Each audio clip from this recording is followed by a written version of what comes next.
Saludos. Hoy vamos a hablar sobre el materialismo histórico. Esta clase complementa los videos que ya ustedes vieron sobre el tema y la información adicional que buscaron, tanto del materialismo como teoría, el socialismo, el comunismo, lo que ya discutimos del sistema capitalista y la industrialización, y pues lo que nos dicen las biografías de Marx y Engels. Pues como todos saben, el materialismo histórico surge como teoría, surge a partir de la revolución industrial. Acá la revolución industrial la discutimos en clase y vimos que fue esa transformación de una sociedad agrícola y artesanal donde todo prácticamente se producía a mano y donde el mundo giraba en torno al ambiente rural, a entonces una sociedad mecanizada, una sociedad donde la economía gira en torno entonces a la industria, donde la máquina, pues como todos sabemos, se aplicó a los medios de producción, a el transporte, a las telecomunicaciones, y por consiguiente se transformó prácticamente todos los elementos de la sociedad, lo económico, lo social, lo político, entre otras cosas, lo cultural, etcétera.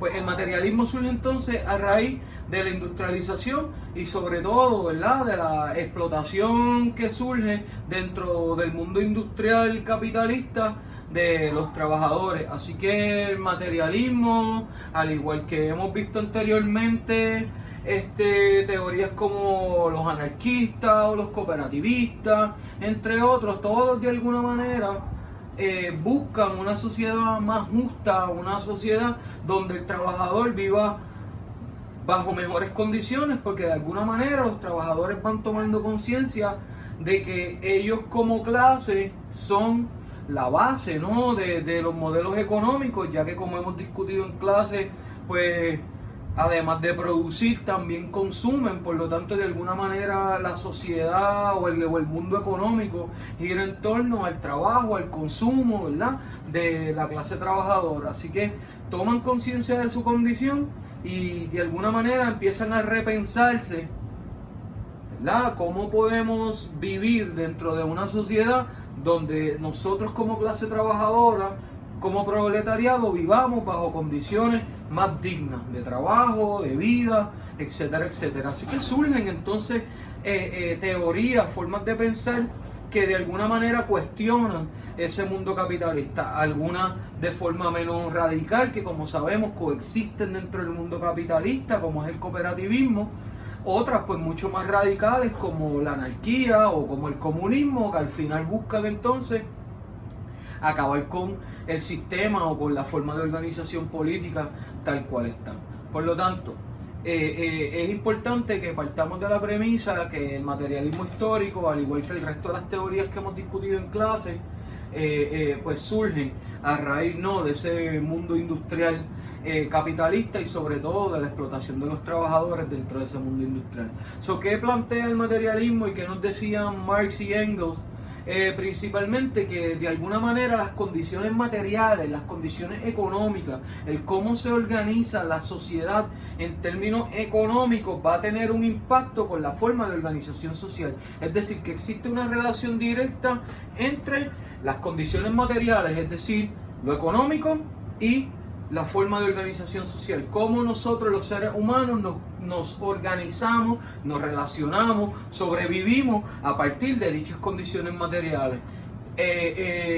Así que en general, pues lo que sostiene el marxismo, ¿no?, es que toda sociedad se rige por sus condiciones materiales, ¿ok?, y que por lo tanto la forma de organización social se va a ver afectada directamente por dichas condiciones, ¿ok?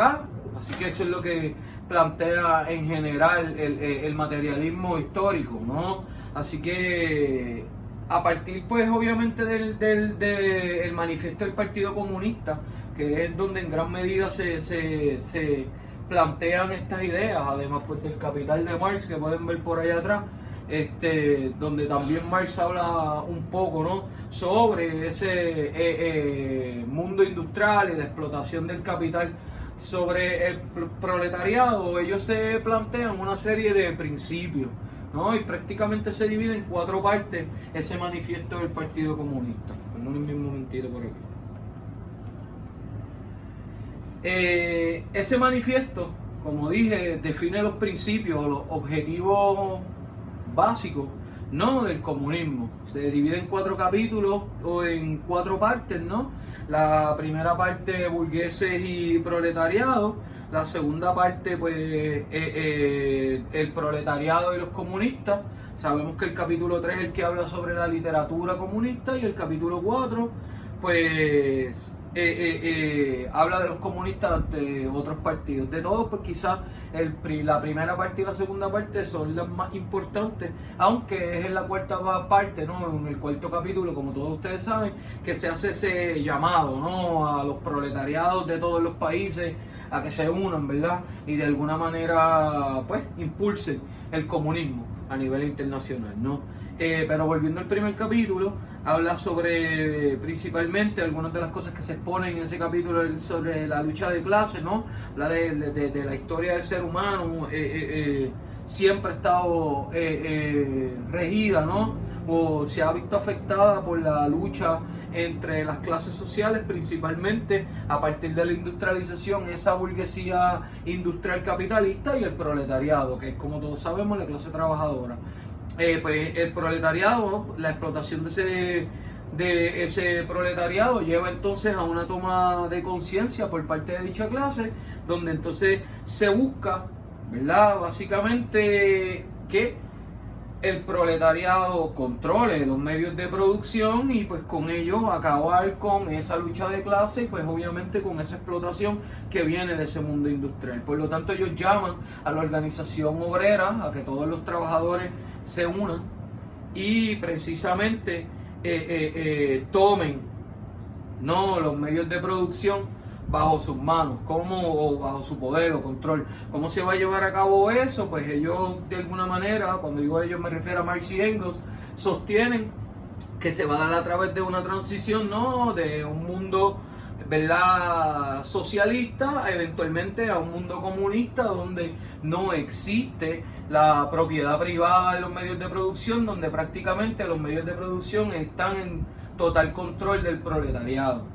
El socialismo entonces sugiere, ¿verdad?, como escalón, como etapa de transición, que los medios de producción entonces pasen a manos del Estado, el Estado siendo controlado por partidos obreros, ¿no? Y pues en ese caso los trabajadores reciben una parte más importante, ¿no?, una parte más grande de ese bizcocho, como hemos dicho en clase, pues al el Estado tener los medios de producción en sus manos, y el Estado estar controlado por partidos obreros, pues obviamente esos partidos obreros van a garantizar que el Estado provea los servicios básicos, que el Estado, pues obviamente, de alguna manera limite, no, a esa burguesía industrial capitalista anterior al socialismo, ¿no? Y que pues dé paso, ¿no?, a una sociedad más justa sin dicha burguesía, ¿no? Por lo tanto, ellos plantean el acabar con la gran burguesía, ¿no? Ellos no plantean el acabar totalmente, ¿verdad?, sobre todo en el mundo socialista, con la propiedad privada individual, ¿no?, ni con el pequeño productor. Más bien lo que quieren es acabar con el gran burgués, ¿no?, que es el que de alguna manera representa esa explotación de la clase proletaria. Así que, ¿qué se me está quedando? Deben tener poder sobre el Estado a partir de partidos obreros, deben tomar poder sobre los medios de producción, y con ello entonces garantizar mejores condiciones.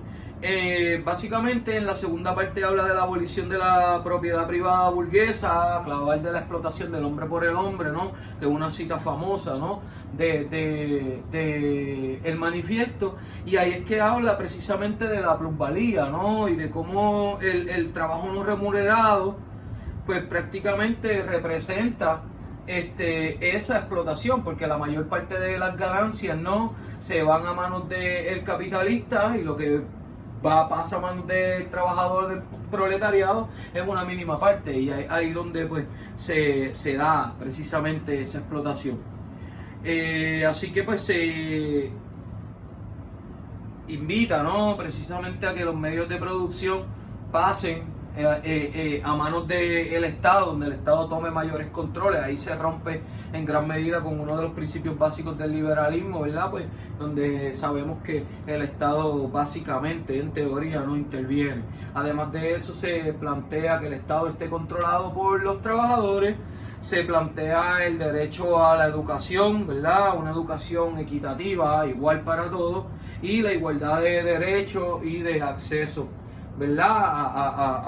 A los servicios para todos y todas. El tercer capítulo habla de la literatura comunista, de cómo se debe, a partir de la literatura, pues se impulsan cambios, ¿no? Se plantea el cómo se debe, ¿verdad?, impulsar esa transición de un mundo socialista a un mundo comunista. Y al final, en esa última parte, pues como dije, se hace una invitación a la unión entre todos los capitalistas del mundo y los partidos, comunistas del mundo, discúlpenme, y los partidos obreros.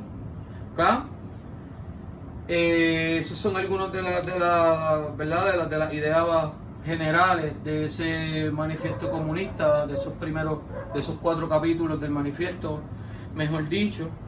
A partir de eso entonces se definen unas características, ¿no?, del materialismo como teoría socioeconómica, si queremos llamarla, aunque pues también tiene un impacto sobre la política, ya que pues se plantea la idea, ¿no?, que los partidos obreros, que el Estado pues de alguna forma esté dominado por trabajadores, y por lo tanto, aunque es una teoría que ¿cómo diría, no?, que va más hacia lo social y lo económico, pues también tiene unos principios políticos. La primera característica que tenemos que mencionar es que la historia del ser humano se divide en 4 grandes etapas: la prehistoria, el mundo esclavista, el feudalismo y el capitalismo, ¿no?, el capitalismo industrial. Y pues que obviamente para alcanzar una sociedad ideal, utópica, hay que romper con ese socialismo, con ese capitalismo industrial, y movernos entonces hacia un socialismo y eventualmente una sociedad utópica, ¿no?, una sociedad ideal comunista, donde no hay Estado, donde prácticamente los medios de producción están en total control del proletariado. Otra de las características de esta teoría es la lucha de clases, ¿no?, el cómo la historia del ser humano ha sido de alguna manera marcada por la lucha de clases, y sobre todo a partir de la industrialización, pues la lucha, ¿verdad?, entre la burguesía y el proletariado.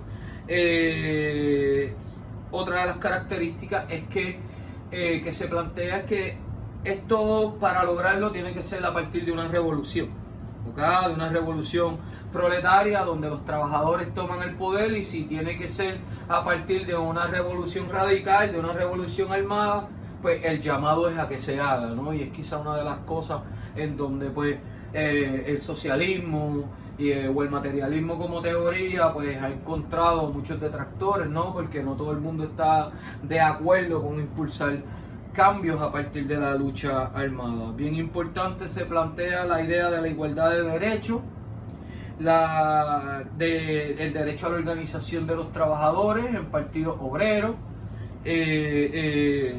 y pues en sindicatos y todo esto.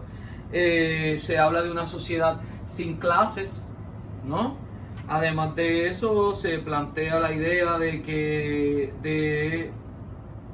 es quizá también una de las ideas más controversiales de esta teoría, pues el rechazo, ¿no?, a la religión, ¿verdad?, y a la religión como forma de control social, y sobre todo como organización que, ¿verdad?, se lucra, ¿no?, de ese sector proletario. Bien importante también, se invita a que los filósofos, ¿verdad?, sean entes de cambio, y por lo tanto a que de alguna manera se impulse a partir de dicha teoría la transformación social y económica.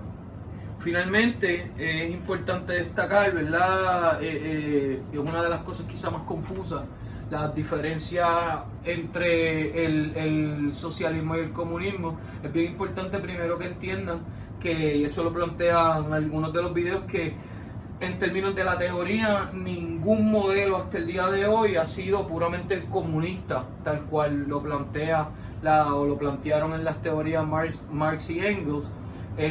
Más bien hemos tenido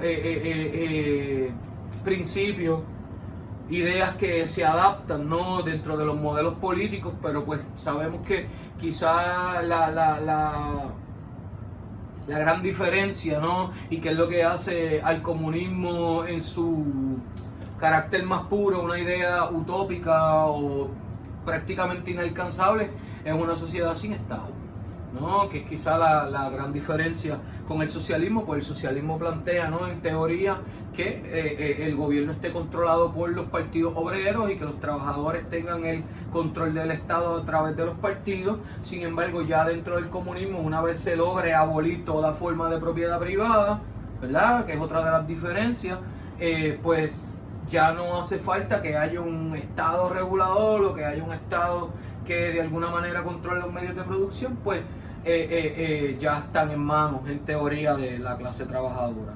Otra de las diferencias, pues, el asunto ya de los partidos, ¿no? Pues ya dentro de esa sociedad comunista pura, donde no hay Estado, pues no necesariamente hace falta el asunto de los partidos. Otra gran diferencia es que en el socialismo todavía se mantiene de alguna manera ¿verdad?, la propiedad privada en ciertos medios de producción o la pequeña burguesía. Sin embargo, en el comunismo pues se abole toda forma de propiedad privada en los medios de producción y toda forma, pues, de burguesía. Así que quizás esas son las diferencias entre un sistema y el otro. No olviden que ellos planteaban que uno lleva al otro, ¿no?, que de alguna manera el socialismo es ese escalón que va a llevar a esa sociedad utópica, ¿no?, esa sociedad ideal donde ya no existe explotación del proletariado y pues prácticamente no existen medios de producción en manos de la burguesía, pues están en manos de los trabajadores, ¿no?, y por consiguiente pues los trabajadores tienen acceso a los servicios, a la educación y por lo tanto igualdad de derechos, igualdad de clases sociales, desaparece la lucha social, entre otras. Así que esto es un resumen de lo que pues se plantea en el manifiesto y algunas de las características más importantes de lo que se plantea en los videos que ya les había enviado. Cuídense mucho, lávense las manos y nada, hasta el próximo video.